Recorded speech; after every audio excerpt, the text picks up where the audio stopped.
Hello guys, Wolfgang here. Welcome to this new video on my channel. If you're building websites for yourself or for clients, then of course you know about 404 error pages. And if you're not familiar with the topic, a 404 error page is the page that is displayed when you try to access a non-existent address, a non-existent URL. In other words, the page does not exist. And then you usually get a text like this. The page could not be found. Blah, blah, blah. These pages are usually very boring and not very informative, but it doesn't have to be that way, because we can, of course, also use this page to give the visitor a bit of added value and to help them. And let's take a look at how ChatGPT can be used for this after the intro.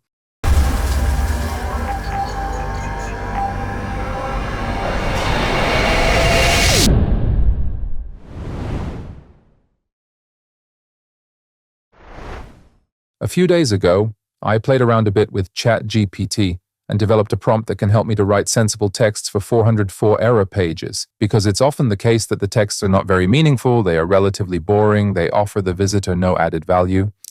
But that doesn't have to be the case because 404 pages are normal. It happens when you delete pages, rename pages, or the visitor manually types in a URL and makes a mistake. 404 pages are probably even called up relatively often, depending on the project, of course. And what else you can do there is, of course, you can place a sitemap there, a list of all the links on the page. You can add a bit of text. You could even include a nice video where you greet the visitor personally. But of course, we can make the whole thing a little easier for ourselves, especially when we work with customer projects where we may not be so familiar with the topic and where we may not have the writing style that the customer has on their website. And I'd like to show you a prompt. Let's go to my screen. I'm going to show it to you as I've written it down. The whole thing starts with, analyze the contents of domain.com. Of course, you have to enter your website or your customer's website there. Then write me a text for a 404 error page that fits the topic and the target group. So that's a bit of a secret here. By analyzing the content of the page, which can be more than just one URL, ChatGPT also recognizes the topic and hopefully the target group of the page. Otherwise, we can of course also define the target group manually. What is also important now, use the writing style and tone of the texts on the website so that the 404 text fits perfectly with the rest of the texts. This is very important, then it will be adjusted immediately. Then, optionally, you can add here, be sure to note whether readers are addressed as du or sei in the website texts and write your text accordingly. This is of course relevant for German websites or German language websites, not so much for English language websites. Then I have also added, write the text in the language of the website. If you have a German language website, then theoretically the text should also come out in German. Doesn't always work, we'll see later.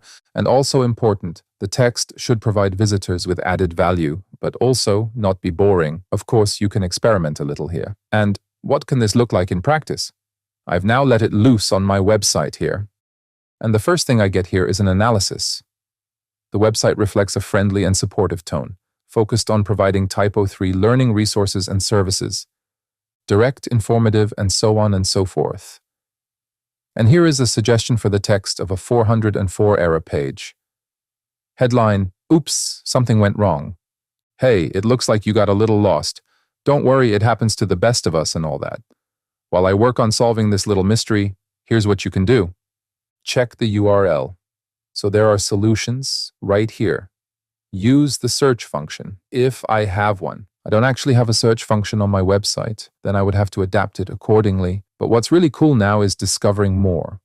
Take a look at my workshops and training courses. And the cool thing is, it links directly to the website. If I look at the bottom of the status bar, it goes to wagner.net/workshops trainings. I'd have to check that now, of course. Is this link correct? In fact, it's not correct now, but that doesn't matter. We'll have to revise it anyway. Or dive into tutorials and video courses.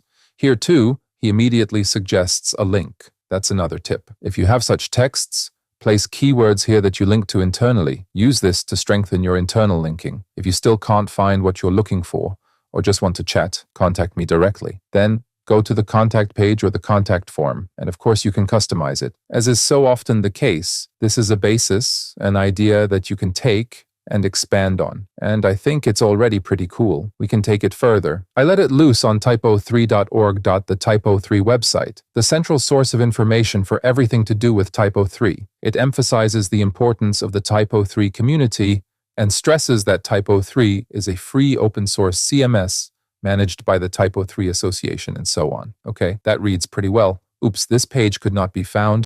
And here we see now it hasn't taken into account the instruction I gave above. Where do we have it? Here, write the text in the language of the website. It hasn't done that here. Sometimes it doesn't work, but that doesn't matter. We can simply translate it afterwards. We can then say afterwards, hey, please in English, or we can use DeepL for translation, whatever. He's doing a similar structure here now. Check the URL, use our search function, discover on our homepage. Typo3, news will be linked here. The community is linked here. Official forum, Typo3 documentation. These are important links in principle. Not bad either. And last but not least, I applied the whole thing to my store page here where I sell tutorials, seminars and so on, or tickets for events. Same structure in principle. Check the URL, browse the store, bestsellers, seminar recordings, video trainings, and so on. Here's a direct link to my support offer. Not bad either. You have to check the links here too, of course, but yes, I think it's very cool. I think it's definitely better than the standard 404 text.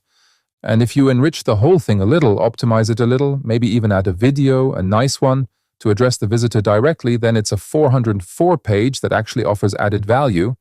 And you should keep an eye on that. It's a page that's not super important, of course, but I think it's very often given too little importance. So take a look at it, test it out for your projects, and feel free to give me feedback in the comments section of the video. Do you use this? Or what did you get out of it? Did you actually use it? Did you show it to your client? What did they say? Did they think it was cool? That would interest me. And a very small tip on the subject of videos and texts. Videos can also be placed very well on the imprint or data protection page to give them a personal touch. If you liked the video, please give it a thumbs up and subscribe to the channel, as this shows the YouTube algorithm that this topic is relevant, that this topic is interesting, and then it might be shown to even more people for whom it could be really interesting. Take care. See you then.